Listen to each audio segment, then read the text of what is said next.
Ladies and gentlemen, welcome back to Talking Raw. I am your host, Chris Kretschmann. It is nice to talk to you guys on this Sunday afternoon. We have the Pinfall podcast to get into. If you don't know what the Pinfall podcast is, we take the 3 hottest news stories of the day and we talk about them. So, this is episode 2.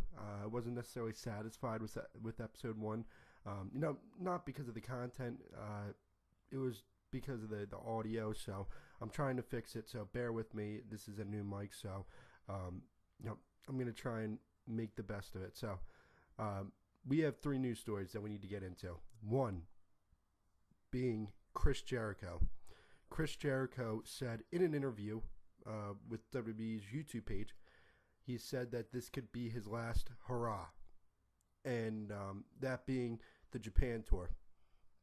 My thoughts to this is that people should not freak out. People should not freak out. I understand Jericho had a fantastic year. This was probably one of his best runs that he's ever had with WWE or WCW combined. He was great this year. But the thing is, Jericho is not needed on WWE television. If Jericho never returns to WWE television again, I think WWE will be just okay. I think they'll be okay. But the thing is, the only thing I could see Chris Jericho doing at the moment, really, on SmackDown Live, is putting over younger talent, maybe a Baron Corbin or Shinsuke or somebody along those lines. I don't really see him as a main event guy, not at this point of his career. So Jericho, if he leaves the WWE, I wish him well. I wish him well in his future endeavors.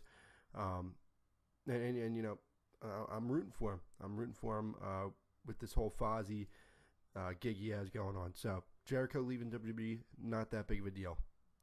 We then have Roman Reigns versus John Cena happening at WrestleMania 34.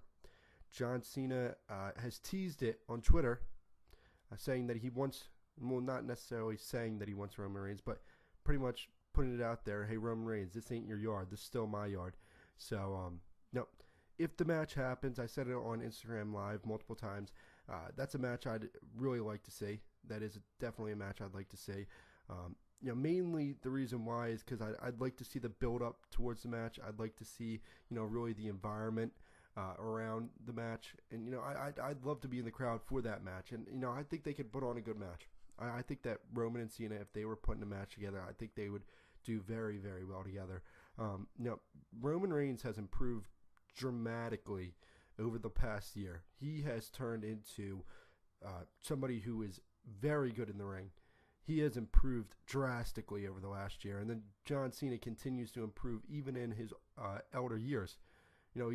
Obviously he's not like a dinosaur. I mean, he's only 40 years old. 40 years old in wrestling really isn't anything. So I'd like to see John Cena and Roman Reigns. I know these are the 2 most polarizing figures in WWE history, pretty much. But that is definitely a match I'd like to see just because of that. I know it's definitely not a match that the Smarks would like to see, but it's a match I'd like to see. Maybe I'm not a Smark. Lastly, we have CM Punk. The Bullet Club wants CM Punk to join them. Will this happen? This is probably something that they were just joking about, but it's really a drive day in terms of news. So, the thing is, will CM Punk, if he returns to wrestling, will he return to Ring of Honor or New Japan, or will he go to Impact? No, he's going to go to WWE. And the reason why is it's a completely different story between he and Daniel Bryan. Daniel Bryan still loves the craft. Daniel Bryan is itching to get back in the ring. CM Punk, not so much. So if he does return to a wrestling ring, he's going to be returning to WWE, because if he returns to a wrestling ring, it's going to be because he sees a lot of money in it. And obviously with his failed mixed martial arts career, I don't care what anybody says. I'm sorry. He's horrible at mixed martial arts. Respect to the guy for getting in there. But, if I'm being candid, he's not good at all. But yeah, if CM Punk ever returns to wrestling, it's going to be because the money is so big that he can't say no. Obviously he was offered $1 million by 5-Star Wrestling, and he didn't even return for that. And that was a one-off match. Literally, all he had to do was go for probably about 25, 30 minutes for $1 million, and he turned it down. So it shows you where CM Punk's head's at in terms of him wanting to get back in the ring.